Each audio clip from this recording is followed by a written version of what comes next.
We've all been very focused on how to stay healthy these days, but we've not been talking about hydration. If you get coronavirus, flu, or even experience allergies, cold, a variety of everyday ailments, they all need hydration.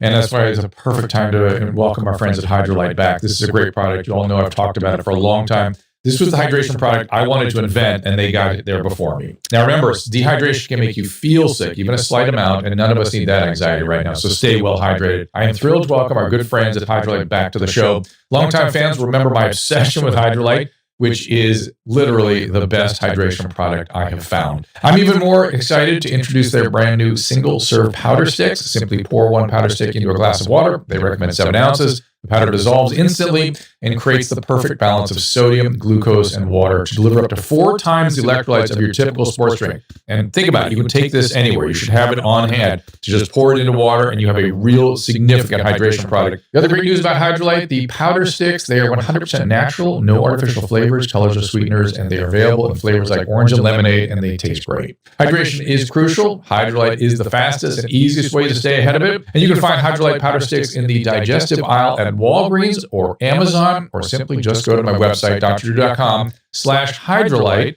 Again, that is drdrew.com/HYDRALYTE. You see it spelled here. There it is. And you enter the code DrDrew18 to save 30% off your order. Forget the runs on toilet paper. There should be runs on this. This is doing much more for your health than toilet paper. So go get some. Have it on hand. If anybody in your family gets sick, you need to keep them hydrated, and that's how you do it. Hey, everyone. It's a dose of Dr. Drew. And, of course, we're here with the great Tyrus. There we are. Tyrus. Yes, sir. At Planet Tyrus. You can follow him there. Everybody on the Restream, we heard your comments about the echo. Is there still an echo, or did we get rid of that? Okay. Is that all gone? Just let us know. It's always when... Oh, God. Here we go. Yeah, we did a speech for the state of Missouri yesterday out of this studio, and so our producer Caleb was in here messing with... That should be better. Setting things up, and now producer Susan is trying to get her mojo back, and it often surrounds sound. But thank you to our friends at Hydrolyte. Is it still echoing? Is it still echoing, guys? Anybody? Let's see what the messages say. Choppy. No, it's choppy. Compressor is killing me. They're saying. The echo is gone, but the compressor sound. Good note. Thank you. Well, you can't have it all. Well, we can try, though, Tyrus. We can try. Yeah, I think that's the goal. He switches everything. Okay. No way for me to adjust it at this end. Maybe it's the wrong end. How about this? No. Turn it around the other way. Anybody? No. No, that's not it. Bueller. I'll keep trying. Okay. Hold on a second. The volume goes on and in and out. I know. She knows. I'm fixing it. All right. So, Tyrus, you seem like you're in a good mood today. I noticed you already got my spirits up a little bit just in the few minutes we've been speaking off the air. Well, we try to keep it positive, because usually I'm at my funniest when things are at their worst, because that's the way I dealt with everything. Right. I try to laugh about it. You know, what makes you laugh always ends up making you crying anyway, so you might as well laugh now. So, when did you first notice you were funny? What age? Probably in the worst situation. Like you know what, Drew? One thing is awesome about talking to a great mind like you. There's no way. It's very hard to bullshit you. You know, but like I learned to be funny. My mother was. Yeah, she had me when she was like 15 and a half, 16. Yeah. And she was in a crazy abusive situation. And what my biological donor used to do would be he would lock us on the outside of the apartment. He had put a lock on the outside. Awful. So when he would go out for his binges, he would leave us locked in the house. And my mother was scared even to test the door. Ugh. And there'd be days and days, like we'd be eating peanut butters and crackers and stuff. And she was always sad, always just kind of looking off the ground. And I think I was maybe 4, and I just said, well, you know, you got towels are clean. And just, you know, made my mom laugh a little bit. And then I would put on shows for her, and I usually would try to be a superhero and do jumps and stunts. And I think one time I ate we had like a pepper bush or something in the thing, and she dared me to eat it, and I ate it. And I would do things to make her laugh all the time. Like that's kind of how it started. Like I would try to entertain. I'm thinking that some of this was even the beginning of wrestling, doing stunts. Yeah, well, also taking a bump too from learning how to avoid punches and stuff. Very aggressive childhood, lots of fights. Fought above my age group quite a bit, and always seemed to have a joke here and there in situations where I'm sitting in the office. Me and my friend were sitting there, and we had gotten a fight with a third grader, and I was a kindergartner, and third grader. I'll never forget this. He had that super blonde hair, like it's so blonde it's almost white like yours, but it's the young kind. Mine's called gray, white. Mine's called actually white. Super blonde, right? Yeah. And of course, it was over a jungle gym spot on the jungle gym. And I whooped him pretty good. And I remember when he was crying to the teacher, his hair was falling out, and he was like hitting his hair. And he was like, I want him suspended for every piece of my hair that falls out. Look at all my hair, right? Because I guess his hair falls out. I don't know. So we're sitting in the office, and Jimmy's worried about getting suspended or whatever. We're waiting for the principal, and the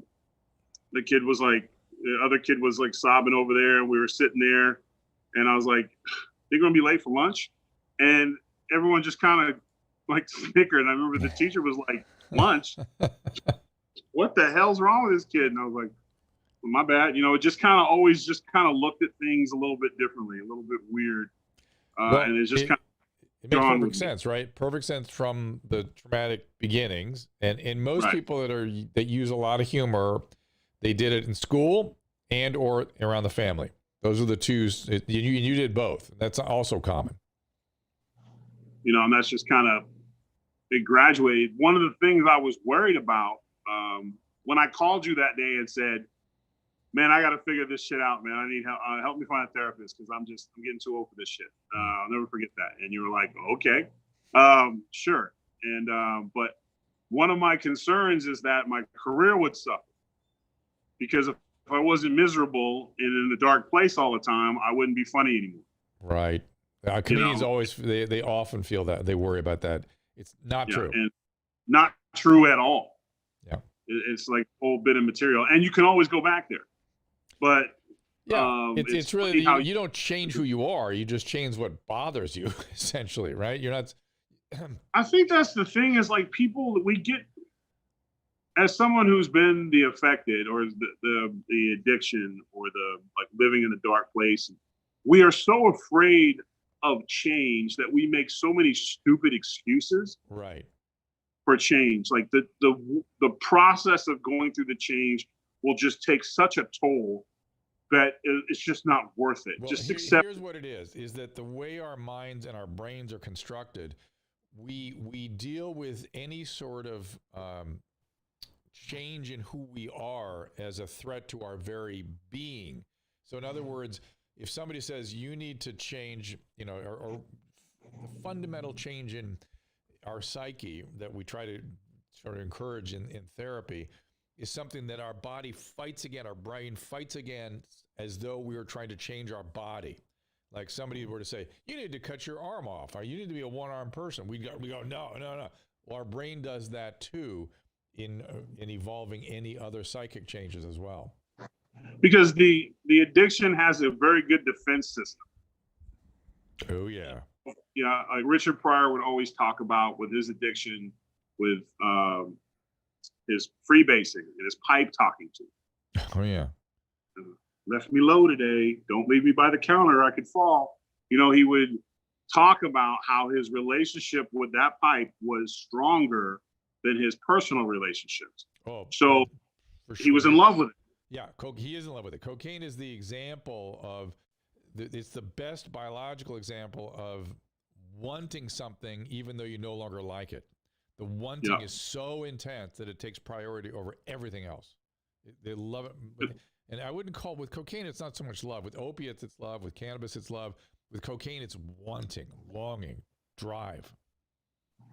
I've never had an experience with cocaine, but I've always heard from people I've talked to that have gone through that situation is like the first high was so amazing. Right. That they will never get it again. It's always different afterwards, but you're always trying to get that first high. But think how insane that is. So yeah. let's say they try again for 10, an hour. They keep trying, right? Wouldn't that be if you had your facilities about you, you'd go, oh, it's never going to come back. Screw it. Move on. You continue for days until you spent all your money, until you're psychotic, believing the SWAT team's outside. And that's what after you have the first hit, which is usually quite good, maybe the first 3, you're going to in 2 days, you'll be in the bathroom, to the FBI across the mirror. That's what you'll be doing. Right.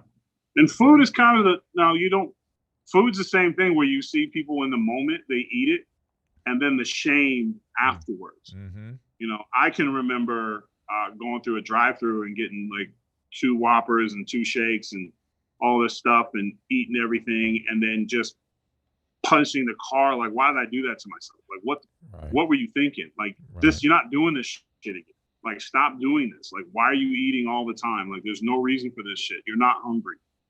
Yep. And you don't even feel good. Literally, while you're doing it, you feel terrible.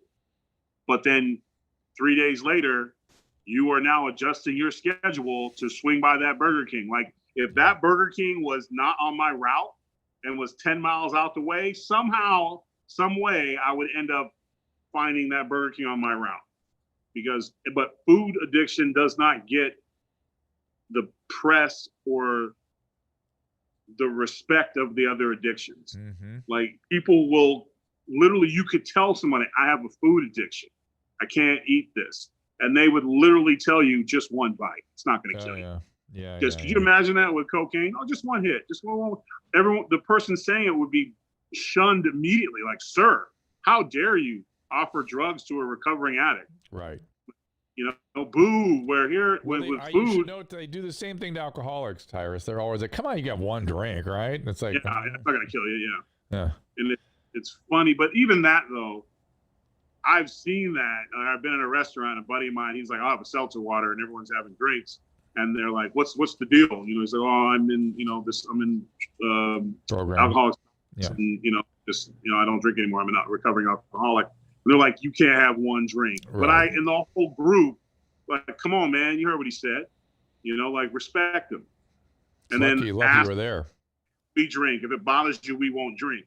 That's all supportive. Now, if someone would have said that same thing, like if I would have said, hey, man, no carbs, man. I don't want that chicken finger because I'm, recovering addict or whatever. They'd be like, oh, man, just have one bite. Nobody would say, sir. Right. That's He's right. a recovering addict. You're it's right. just, and we need to, because food addiction and obesity literally are killing us. And now with things like COVID, and you're dealing with the obesity and the strain it puts on your body, your defenses are literally cut in half opposed to other people, and that's what we're seeing, especially with children. When we hear a young person dies or a young person with COVID, the one thing they're not saying until you see the picture is the weight issue. You are so right, man. And they are doing a disservice. They should put it up front as a major risk factor for COVID. Look at the pictures. When somebody dies and they go, person, no risk factors. Look at their pictures. You will always see this one phenomenon. But let me say, we've got calls. We're taking calls today at 984-237-3739. That's 984-2 Dr. Drew. Susan, lots of complaints about my sound. I know. Are you seeing that? I don't know what to do. They're saying I'm way low relative to Tyrus. Maybe, I don't know. Monica Ricci has an interesting point about the idea that we don't like changing our body and discomfort. You know how to exist in your current body, but you don't know how to be in a different body. You don't know how to be a different self, is what it is. And our brains are constructed to fight against that. That's just how our brains work. So let's go to, I don't know the names of the callers, so you guys have to announce. Hi, you're on the air. Hi, good to talk to you, Dr. Drew. And I think your sound quality is good, like my boy, the Tom Lackett Show. Shout out to you, Tom. And Dr. Drew, I got to be frank with you, player. I've been trying to give up caffeine pills. I've been hiding them in my underwear from my girlfriend. She's about to be my ex because she has a problem with my caffeine tablet. I get them from Walmart. They're about $3.50 a bottle for 200 servings and 200 milligrams of caffeine. What milligram is safe for me so my heart won't jump out my chest like? That's really interesting. I've never met anybody. I've never met anybody get strung out on caffeine tablets. I've seen people that get strung out on Sudafed and ephedrine. I've seen that. History in the making. First call. What is it? History. What is it? Say it again. We made history. You stumped Dr. Drew. First call out the block. Well, he didn't stump me. I would say that, I would call this more a compulsion than an addiction, because technically caffeine, you can't really get addicted to. I mean, not really. Is it worth losing the girlfriend? Yeah, he says he has to hide him from the girlfriend. Maybe he gets irritable and agitated and maybe or manicky when he's taking it, which makes sense. So if people around you are complaining about how you are when you take a substance, there's a problem. And with something like caffeine, you shouldn't be able to just stop. Now, you may have a crash, you may have headaches, and you may have to taper down maybe over a week or two, but there shouldn't be the same kind of drive and wanting that goes along with what Tyrus was just talking about. It's a little different with caffeine. Interesting. Yeah. Let's try this caller. Good hiding place, though. The underwear. The underwear drawer. Hey, caller, you're on the air. Hey there. Hello? Hey there. Hey, this is James from Brooklyn. How are you? Right, James. Right. We're good, James. Good. A lot of people seem to forget about the dating aspect when it comes to COVID. It's hard to get close to people. How will you know if there's a spark, things like that? Pre-pandemic, I used to go down to 185th Street and pay the hookers to stick a banana in my ass, but now I don't know if they're clean. So I just wonder what you think I can do to get around. Everyone's a joker. So you're you're not concerned with your getting STDs. You just want to make sure you get a COVID-free prostitute. Is that what you're asking? I think that's what he's asking. I think that's he's not really asking it, but we'll answer it anyway. I would say, you know what? You're rolling the dice anyways, so just wear a mask. Well, more than wearing a mask, he's got other. There are many other things you can get exposed to. COVID is just one.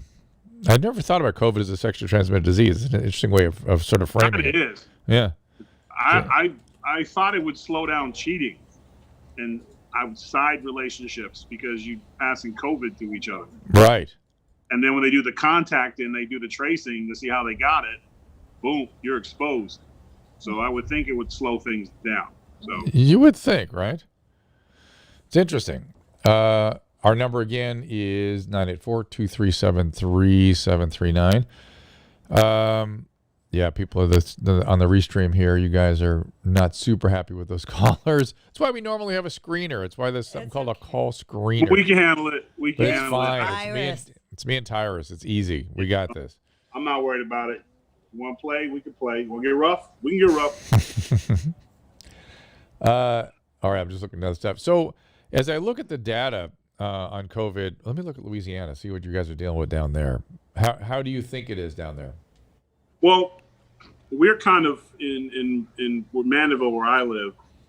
We're not seeing as much as an uptick. Our youngest she started school and she just is about to finish her first week, and we haven't had any interruptions in the school as far as contamination or having shutdowns and whatsoever. So our school, the school that she's going to, is doing a really good job. Well, I'm looking at your data here. You're having a complete the number of new cases are absolutely collapsing. I mean, you're going down towards 500 a day. Right now, we have a state mandate with the masks, and I think it took about a week for everyone to kind of embrace it and get it together. But the board, I think the state of Louisiana is doing a good job of policing ourselves and each other, and you're seeing masks everywhere. So. Oh yeah, you guys are killing it, and the hospitalization rate, death rate, everything's just going down. So whatever that outbreak was, it is over. You're down. You went up. Your highest was around 3,800 cases, and now you're at 600 cases. So you're doing fine. State of course, we can't celebrate because last time we celebrated, we got everybody took a deep breath and stopped wearing masks and stuff and thought the party was over. I think it's one thing with COVID you see a lot of is the unaffected. Until you have a loved one, a friend, or someone close to you suffering from actually getting COVID or losing someone, you kind of see a thing of this not me kind of a thing. Right. And people are quick to try to complain about masking because it's politicized or whatever. But when you really get down to it, when the state makes mandates and you see things that are happening and everyone kind of gets into this whole thing where we all got to do it. Yeah. That it lasts about a week of the complaining and stuff, and then people start doing it. But I got to tell you, Tyrus, I've been to, this is what I wanted to chat with you about today. I've been to Nevada, Georgia, New York, and California. And there are plenty of other states that have mandates and that are sort of, trying to, like in New York City, indoor dining and this kind of stuff. But there is nothing like the extraordinary threatening attitude that this California government has. You can't believe it. The governor goes on TV for an hour every night. The mayor of Los Angeles goes on TV every night. You're going. Remember the terrorism threat dial? Right. Well, they have that for us with COVID, and they keep it on orange in spite of the numbers getting extremely good now. We're going to close you down. They threaten us every night with massive shutdown, shelter in place is coming. It is the most unhealthy, bizarre way of approaching a citizenship I've ever seen. And it's when you go out and go to the States, it's really literally like you can breathe. It's like a relief. It's crazy what they're doing here. And they would always hear, especially liberal, left-leaning, they're always talking about fear-mongering and how terrible it is. Oh my God, they are doing it in California like crazy. And it's why we have a problem with people wearing masks here, because they've been inconsistent, hypocritical, exaggerating, and capricious and unjust. So people go, hey, wait a minute. I'm not going to wear the mask because those guys are telling me to do it. I understand that based how insane they are. Yeah. Because what's one thing that our politicians seem to not understand is I think Americans, we can accept the truth. Ugly, good, bad, and indifferent. If you tell it like it is, and I think most Americans can figure it out. We might bitch about it the first couple of days, but if you're hearing exactly how, the truth, and I don't need to be scared into wearing a mask. If you give me the facts, information, and tell me what's going to happen. And then we all went through a period where everyone says, we're good, back to everything. We had the huge spike, and we kind of America got a life lesson. Hey, we're not good. We got to buckle down again and figure this out. Yeah. And just tell us the truth, Yeah. I mean, it's just. By the way, a lot of the weird, horrible health messaging was generated around the demonstrations. Like they'll go, you cannot go to a barbecue. No barbecues. People are gathering with 10 people. It's got to stop. And you go, wait a minute. We had, so gatherings are bad. Yes, gatherings are bad. So big gatherings are worse than small gatherings. Yes. We had 50,000 people in the streets of Hollywood. Very few people wearing masks. Was that bad? Oh, no, that's important. That's important that we protect people's privilege to do that, which is true. But be honest. Yes, it's also bad, but we're not stopping people from doing it because we think it's important. They wouldn't say that. They would just go, it is a privilege, a First Amendment. They're like a robot. And people got really tired of hearing that, really tired of it. Because I don't see a mask over your mouth doesn't stop you from talking. Right. You know what I'm saying? So when I hear someone say that's a violation of my rights, I'm literally like, how? Right. You know what I'm saying? Like you have to hit them with the explain. Yep. How so? I used to do that to my dear friend. He was known in the WWE as Santino Marella. And when we were working together as a tag team, we were doing promos and stuff together on live TV. The one thing we liked to do to each other was hit him with a how so. Because when you make a statement, like, hey, we did it to R-Truth one night at a tribute to the troops.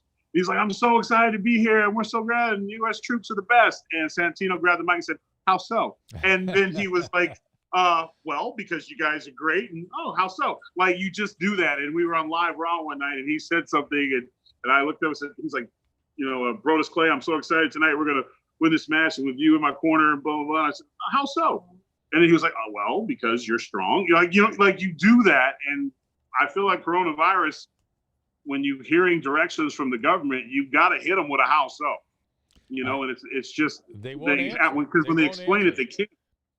Kimberly, they'll be like, Cornelius next question. Says, I haven't been to Georgia. I have been to Georgia. I was in Georgia, and it was way, way better there. I mean, people weren't wearing the mask the way they should there, frankly. They were a little bit sort of non-compliant. But there wasn't the government, up on people constantly. It was really, it's so different here. It's really, really super crazy. Come visit. Everyone's leaving right now. Joe Rogan's leaving. Every comedian I know is leaving right now. They can't get out fast enough, and they're moving to Texas. It's really crazy. Yeah, and the same thing in New York is mass exodus. I think the one thing I think coronavirus has done is probably changed the business model of how businesses work. Where they're going to rely on places like Sensible Meals for their food. They ship to your door, things that go to you, and businesses no longer need to be in the office. You can set the office up at home, and now there's no reason to pay the outrageous prices for real estate in New York. You no longer need it. Yes. Skyscraper. It's going to change things. That is funnel that money to something else. The CEOs aren't going to have the great view anymore because you're going to see how much money you can save in getting the work done at home. So I think we're going to see a drastic change, and I think New York City in particular is really going to be hurt by that. It looks like it. It was a ghost town when I was there. Monocriki says, we're rebellious in Georgia, but our governor is not tyrannical, I think that's exactly what I saw there. That's exactly what I was experiencing. And you're in a bit of an outbreak in Georgia too. You need to get it together. You need to wear the mask better. We know they work. If you've not seen, this is how we crushed this latest outbreak. Somebody wanted to know how California was doing. We have a weird situation in our new case data because the head of essentially the health services for the state was fired because she was not managing the laboratories properly. So we had this massive drop and then a backlog that came in, so it popped back up, and now it's dropping again. So hospitalizations are down, death rates are down. Hospitalizations are nearly where they were in June or May. Death rate also, it's on its way, it seems like, although it's a little more stubborn. And then what we're seeing county by county is a lot of counties are they're precipitously falling off in terms of numbers of cases. So California we should not be in an orange on the stupid terrorism scale, that's for sure. Let's talk, this is a new caller. I was just curious if the mics are better. Yes, they're saying it's better. Now mine's screwed up. No, they're saying it's better, so good job.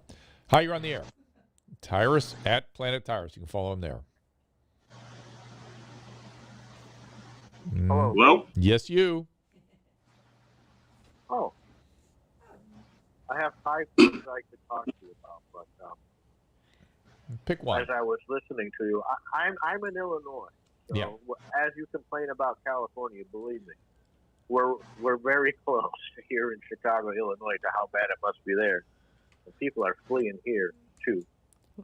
Where are Dr. they going? Atlas said definitively that the shutdown has caused more deaths than the virus. He said that is not an opinion. He said that is a fact.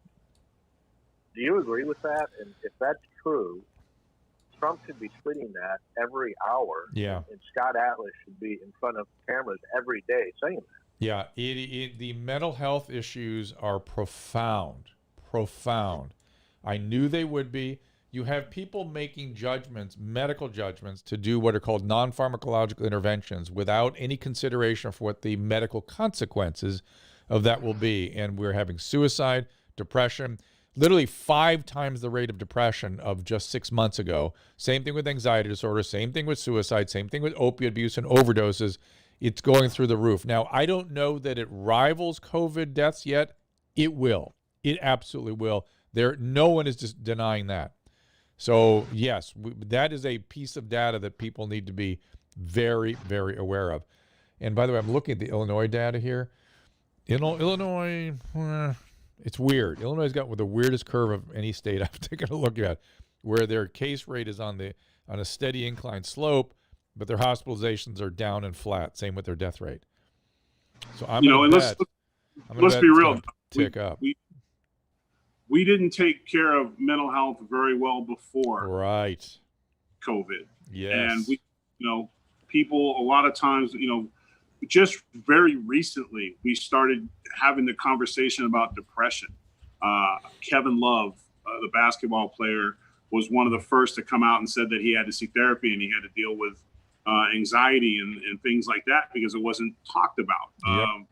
We just started having the conversations about depression and stuff like that. And we know that most people with mental health issues, especially in the lower end of our society in terms of rich and not having money and stuff like that, or homeless, that we don't have facilities for them. We don't have places to send them. Every time you see an episode of Hoarders and you see these people with these issues, and it's always the same thing. They clean the house and you think it's great, but it's not. Like, we didn't deal with it very well at all. And now COVID, we've basically locked everybody in boxes together. Yeah.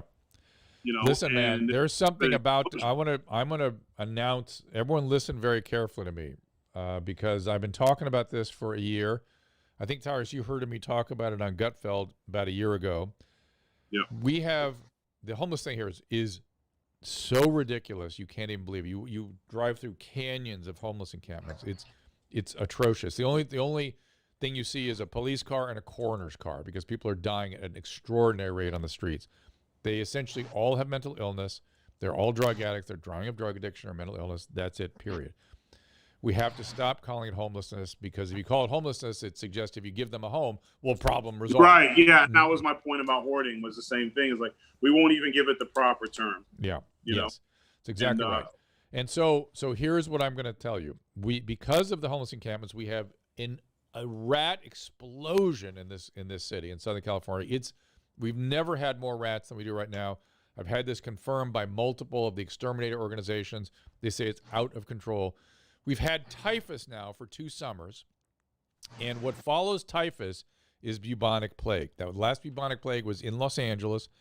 One guy got it. Everyone he came in contact with was dead within 3 days, 11 people. And now we have the first human case in California, bubonic plague in South Lake Tahoe. So it's coming. It's coming. It's inevitable. That wherever that human got the plague from, some rodent, some flea, it's going to come and move its way down here. It's the same as COVID in terms of how it spreads. It's just much more deadly and much more pernicious because the vector is rats rather than the respiratory system. It's really going to be bad times. And I've been saying this for a long time. Yeah, within the year, we'll have it. We'll have it here. Discussed that on Enough Said when you did my show on Fox Nation. Yeah. You know, I think it's sad that we live in a time where old mental institutions are now ghost adventures.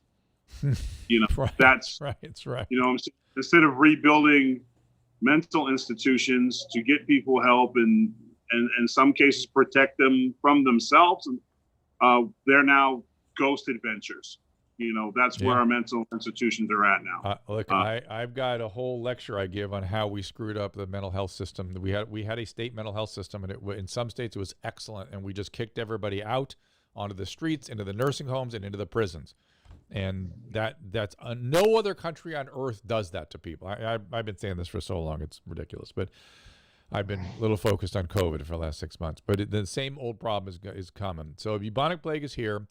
It travels on the rodents and the rats and the fleas, then it gets onto our dogs and our cats, and then the flea excrement is what we pick up on our hands, and then we get it. That's it. It's highly contagious. And once we get it, we transfer it to other humans very readily. So here we go. Here we go. So I was thinking about that because our last caller was talking about mental health issues. This is another thing they're not paying attention to, that they're just totally focused on one thing and not balancing the way they approach this problem. But whatever. What's that, Tyrus? Well, they're focused on the blame. All I ever hear, if you watched any of the Democratic convention, it was all blame. It was bringing people, everyone who had in an interview had a sob story or hard luck. And I'm not being insensitive to people's pain or plight, but I think we can pass the pain across the board right now. I think the overwhelming amount of Americans are feeling the pinch we're all feeling the hurt and blaming the government, blaming for not having the answers and having the temerity to make it sound like you have the answers. Where does it say you have to be an elected official to get things started or changed?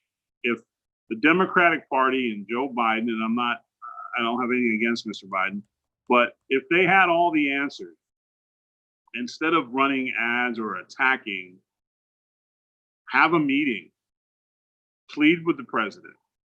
We have an idea. This could help.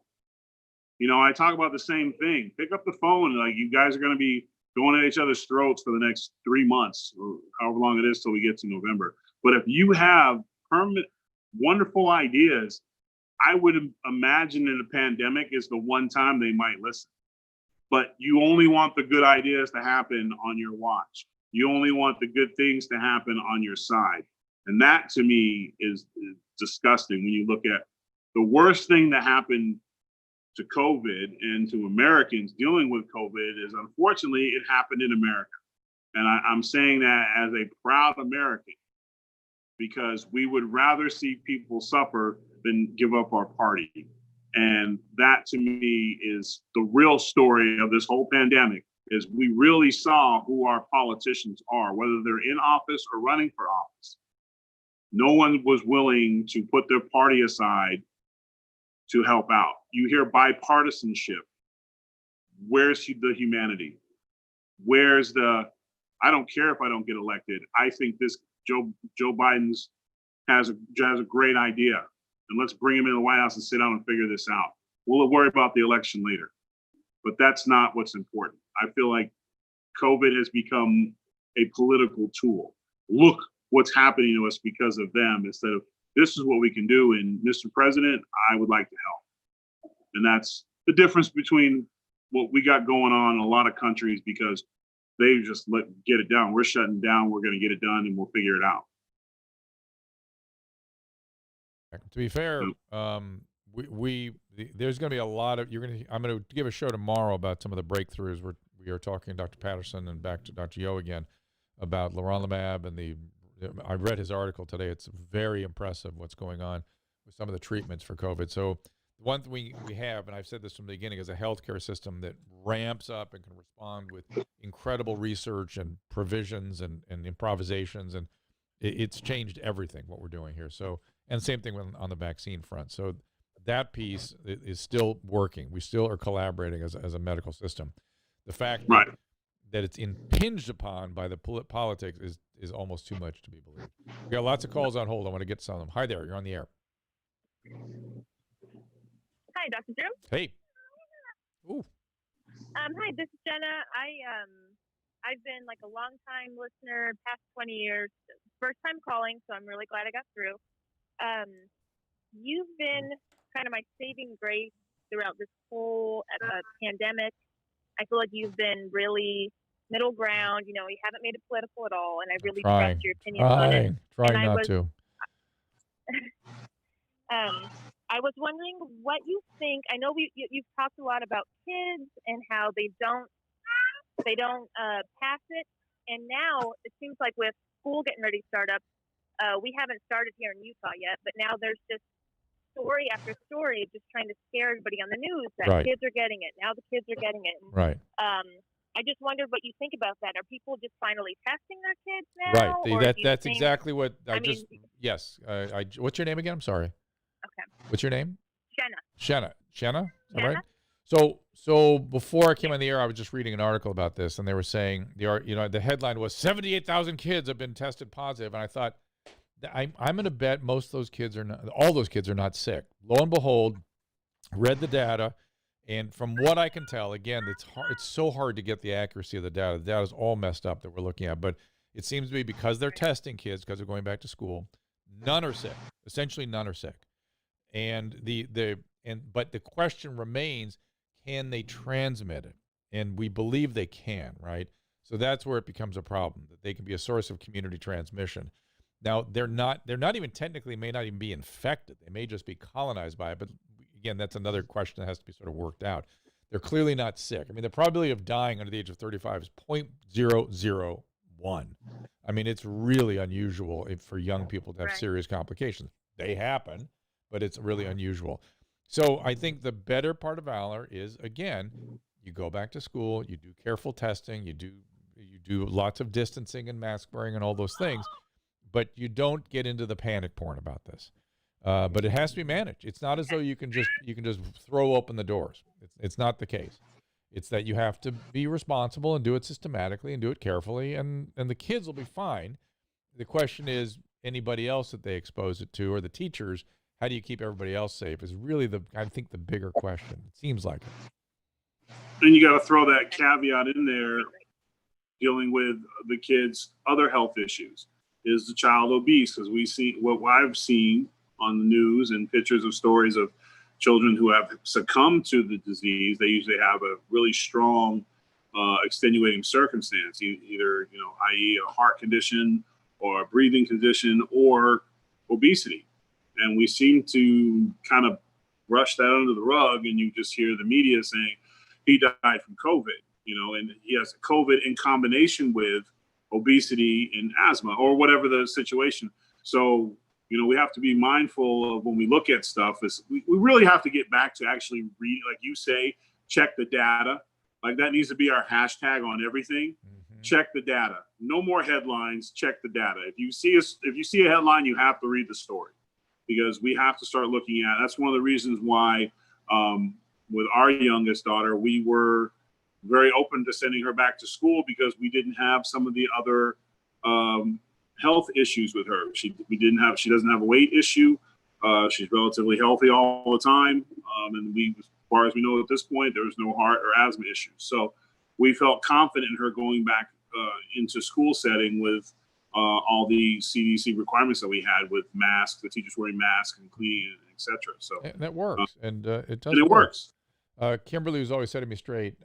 Kids have gotten sick, just not so many. But look at the data. Kimberly, if you know some data, let me know, because all I can see is it's very unusual for them to get sick. That's what I'm seeing. That's the data I'm seeing. But I will grant you the data is so messed up right now, it's hard to know what's going on. All right, so let's keep going with calls here. We got how you're on the air. Hey there. Yes, hello, Dale. This is Coralie calling from Goleta, California.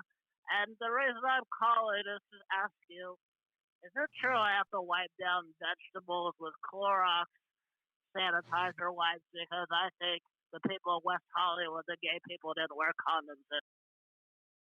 Uh-oh. Tyrus, maybe you can clue me in on this. What happened? Was this back to the same issue as the other caller? Okay. No, hold on. We answer all questions. Yeah, I'm trying. All right, so I'm going to try this. All right, I'm not a doctor, but I have a smart wife, so I'm kind of qualified. So I'm gonna try this. So you want to know if you need to wash your vegetables with Clorox and other cleaning chemicals, because there's a possibility that homosexuals had sex without a condom and somehow that got on the vegetable. Something like that. My answer would be maybe. I shop at Fresh Market. I'm not sure if I'm not sure of the sexual practices of the vendors who put my vegetables out. I can honestly say I do not wipe my cucumbers down with Clorox at this particular time. Yeah, I don't think it's necessary. Really care for the taste of Clorox. Right.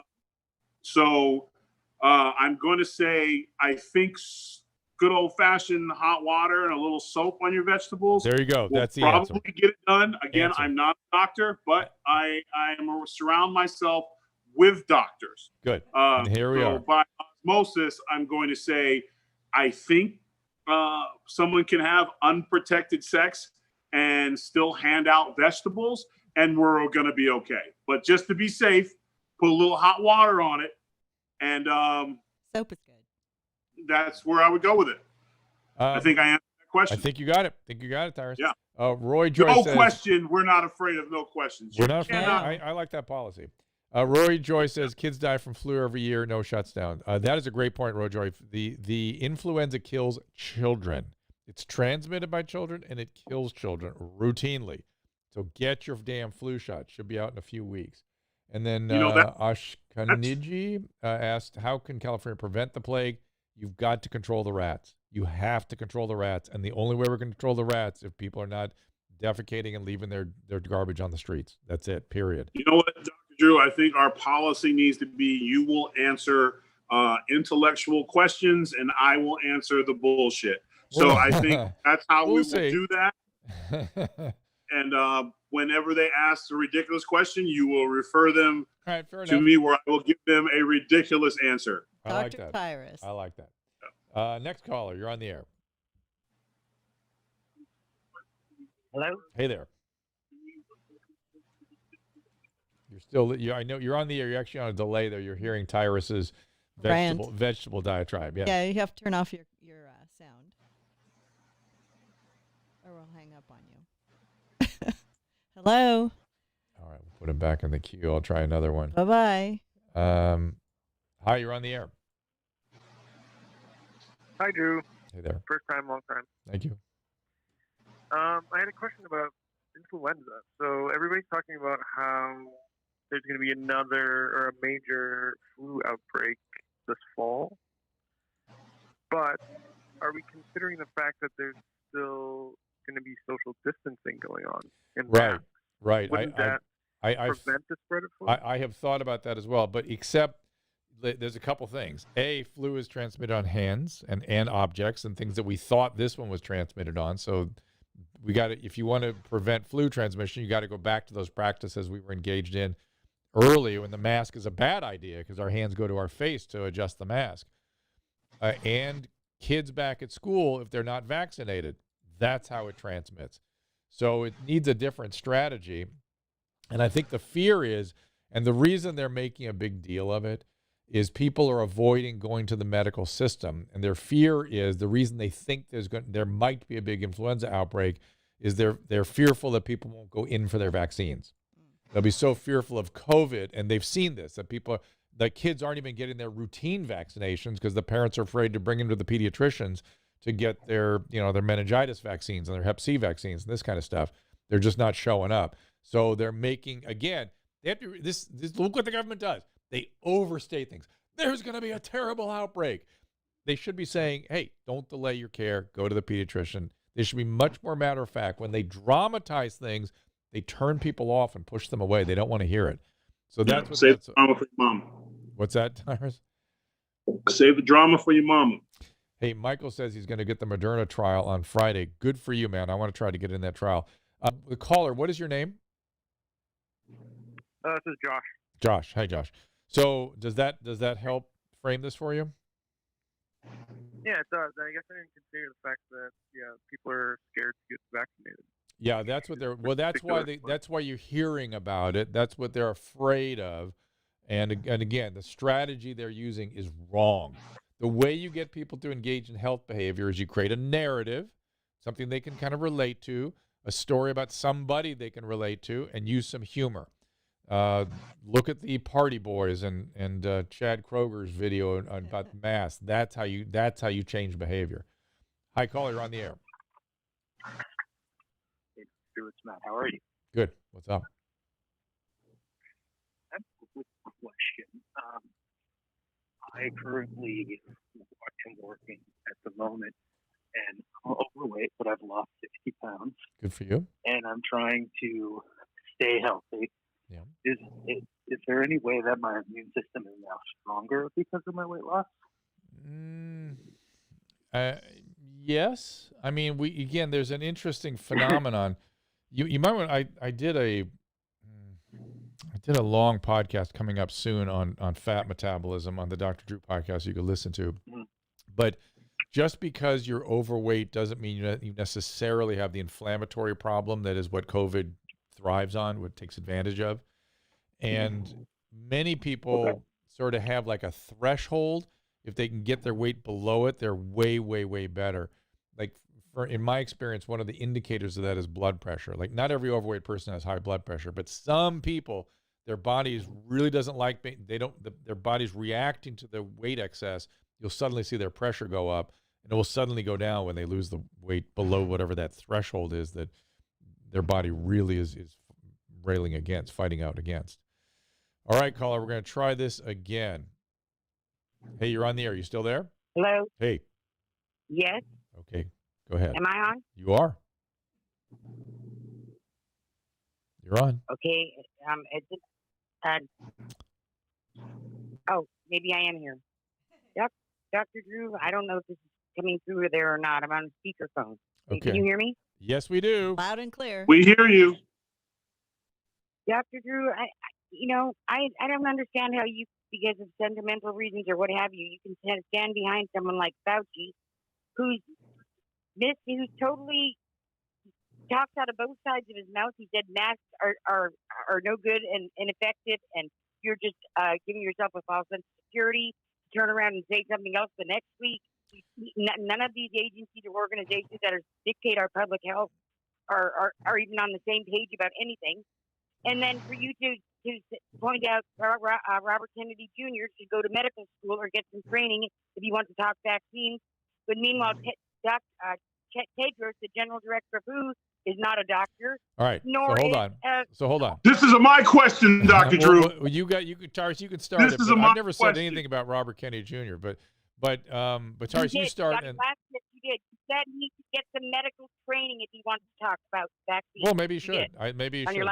That's fine. But go ahead, Tyrus. You start. Yeah, I'm sorry, Dr. Drew. This is under my category. So, and by the way, so basically what you're saying is you feel you said he's a scientist. Does that count? The experts are playing a game. They're talking out both sides of their mouth. They don't know what's going on, and they're just talking to talk. It's like it's a conspiracy. They don't want us to know the facts. That's your position? Is that her position? So if they're talking out both sides of their mouth, perhaps because the virus information changes a lot. No. We think because it's new. No.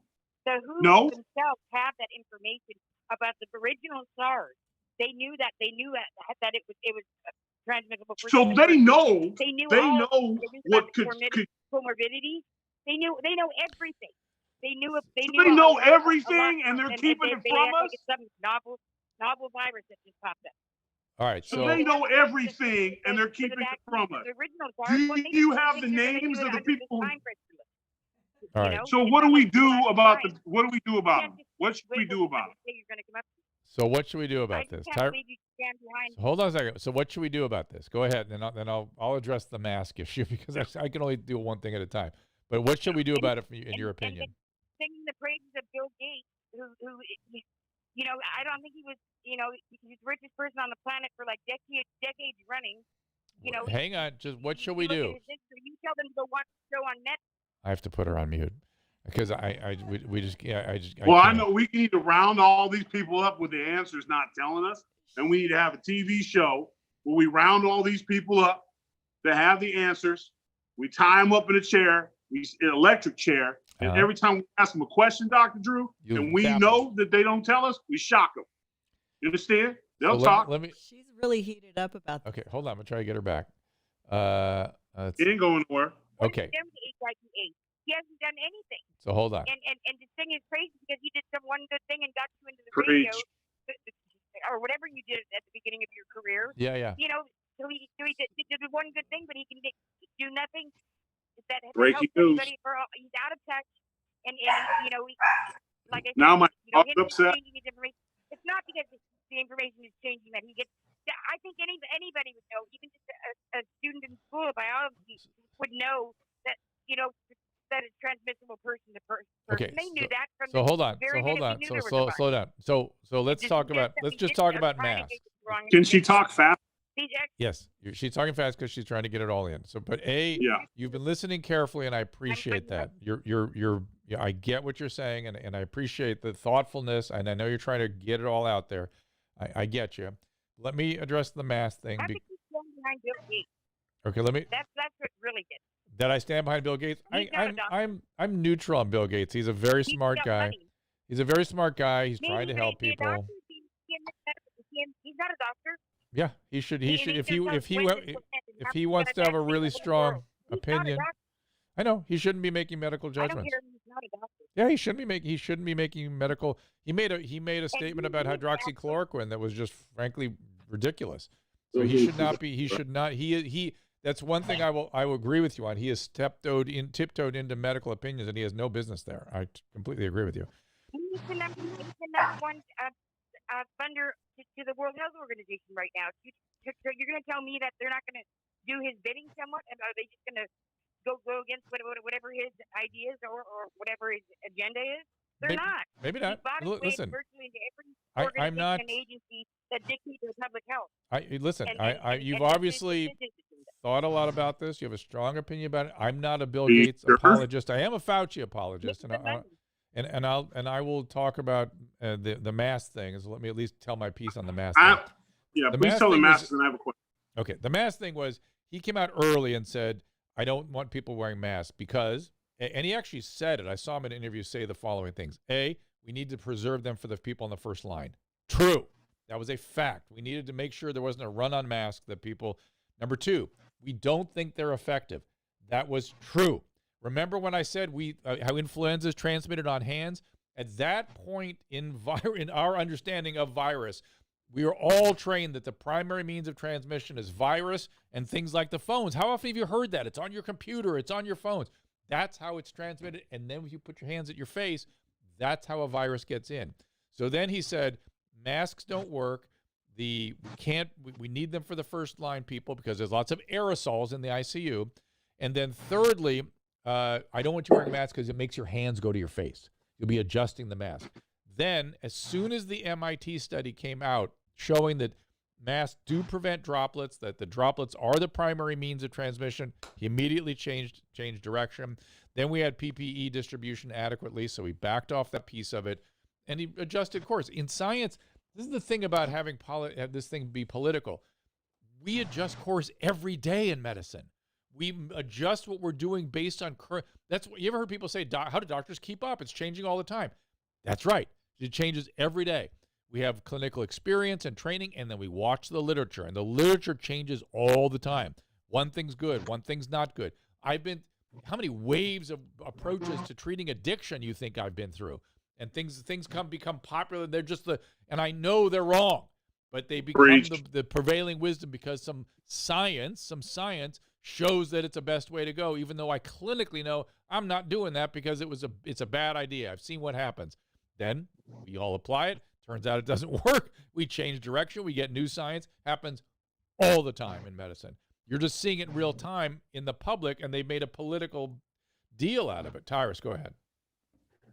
That was wonderful, Dr. Drew. It made perfect sense that when a new virus comes along, information will change as science proves otherwise. So we have to be flexible.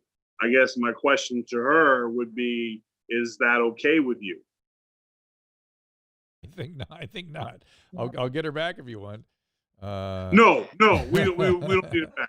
But the point is, I actually appreciate her call. I appreciate her call for several reasons. She did not lose her cool. Because I haven't seen you passionate in a minute. I think this woke you up. I finally met someone who talks faster than Greg Gutfeld, which is no easy task. She had very strong feelings. She had to get her information out there. A lot of people feel this way too. But my question is, if I'm a billionaire, I'm not quite there yet, like a Bill Gates, and I wanted to buy a learned doctor's license from any of the institutions, and I am successful in doing so, aren't I a doctor if I want to be? No, because being a doctor is technically a licensed position. And to be a licensed, you have to. How much is a license going for? No, you have to complete to get the license. You have to complete the 4 years, then you have to complete the internship, and then you can get. Okay, but as my daughter would say, pretend I'm a billionaire. I'll give you $1,100,000 right now for the license. Are you with me? I imagine you could, bribe some bureaucrat or something. Can I buy my way to the top in the medical profession? I guess is the question. It would be so obvious so quickly that there was a problem. clearly joking and you're trying to give me a doctor. I'm trying. That's why I love you, man. That's like, you're always on the job. You could have said, Tyrus, no, that's stupid and ridiculous, but look at you. You tried to figure it out. Trying to Good figure for you, it out, doctor. man. Trying to figure Nice it out. job. I didn't That's really my need the job. answer. Yeah, you know, it's what you do. Anyway, Yeah, I appreciate her call. She's thought a lot about this. She's listened to me. She's on her game. You left her speechless. You won. Let's get her back one more time, shall we? Oh, okay. He's been talking the whole time on hold, probably. No, I don't think so. I think she listens. There you are. You're back. You with us? What is your name? Yes. What is your name? Am I? Wait. Slow down. What's your name? Me? What's your name? Kim. Kim. We just talked about it. We just talked about how we admire you and that you've been thinking about this. You're smart. You've got strong feelings. You've been listening to me. Go ahead. We speak of this as if it's something new. Rockefeller did the same thing with he got a monopoly on the oil industry. Then he got into this philanthropic health czar, and went to the universities. And when he essentially did the same thing, and then he got a lockstep written in 2010, a lockstep about a pandemic, about the same what's basically playing out right now. And there's a strong association, with Bill Gates and his father. Well, Kim, and the Rockefellers. Kim, something new. I hear you. I hear you, and I hear your concern, and I'm glad you're thinking about it. I just be careful about. And I wondered what you two thought about the Event 201. Like, just it's just so amazing that, just like a month before this virus hit, what do they do? They have it in New York City, and the World Health Organization is there, the World Bank, all the vaccine makers, and they're going to do a scenario All right. of a coronavirus. Yes, they did. They had a pandemic. They had, and these are all things. I'm glad people need people to think about these things, but please don't reason from conclusion. Right? Just go forward with the evidence. Go forward. And try not to see sinister actors at work. Don't give it a motivation. Don't give it an agency. Just look at the facts and see if you can calm down a little bit. So it's again. Who's the bad guy? I couldn't hear. Who was the bad guy? Rockefeller and Gates. Those are the bad guys. What happened was there was some sort of meeting early on. I was actually at that meeting. How'd it go? Yeah. Well, actually, I play golf with Gates and Rockefeller on Wednesdays on the Moon. Very limited club. Well, don't make fun. Come on now. Come on. No, I'm keeping it real. I do.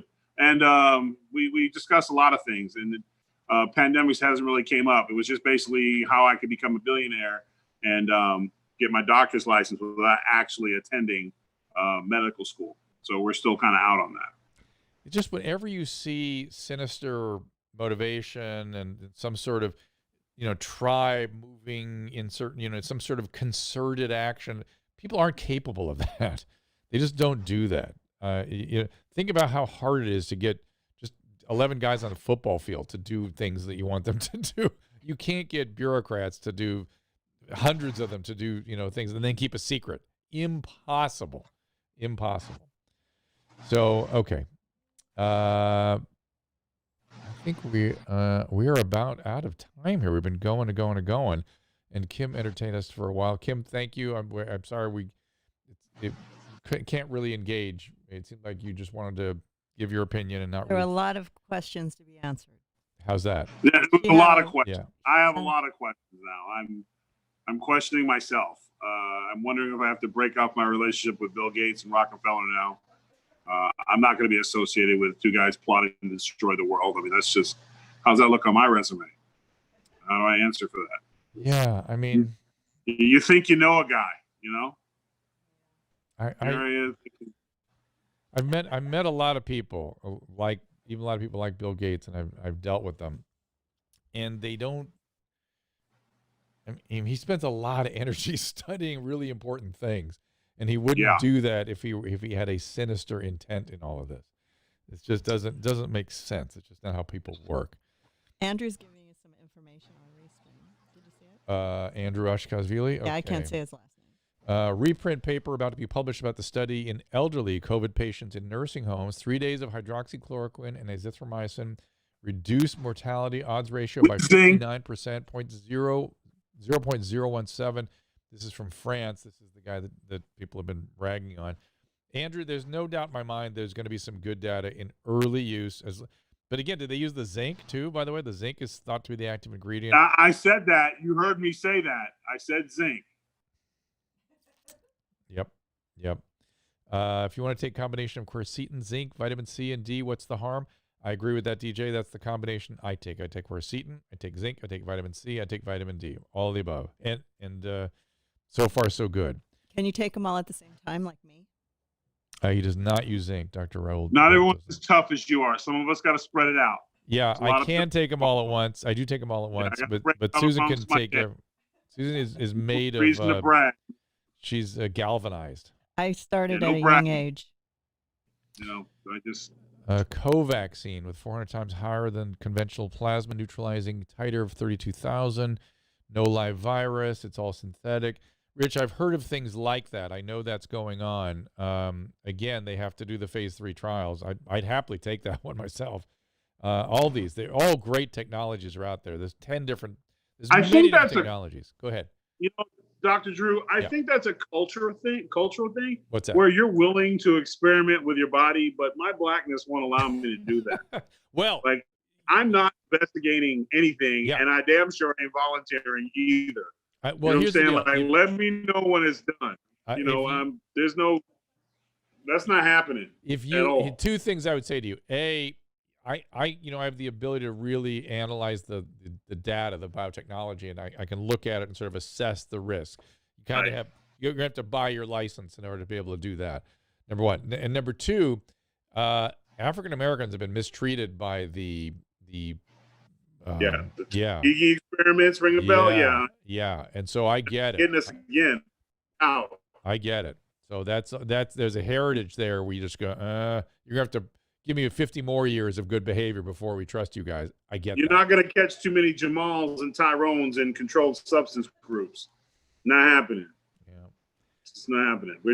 There's a culture thing. You guys going, oh, I'll do it. Like, what's the side effects? Oh, who cares? Like, just unappealing to me in every sense of the word. Somebody's asking, is there a vaccine for the plague? No, there is a treatment. Jason Brown's asking. Certain kinds of tetracyclines are effective, but here's the thing. When somebody comes in with pneumonia, you're not typically putting them on tetracycline. In fact, that's not something you're putting them on. You have to think of plague in order to put them on tetracycline. And so that's my fear, is that this thing's going to hit before they know what it is. Didn't you say Lake Tahoe has the plague? South Lake Tahoe has the first case of human plague, and now it's on. That tells you that it's on its way down and will be here where it's really endemic. Hard to say if it's going to be San Francisco first. We're more likely to get it because we have more of a rodent problem. But, God. Anyways, we have a great show tomorrow you might want to mention. Okay, talk about it. We have Dr. Bruce Patterson and Dr. Ram Yogendra.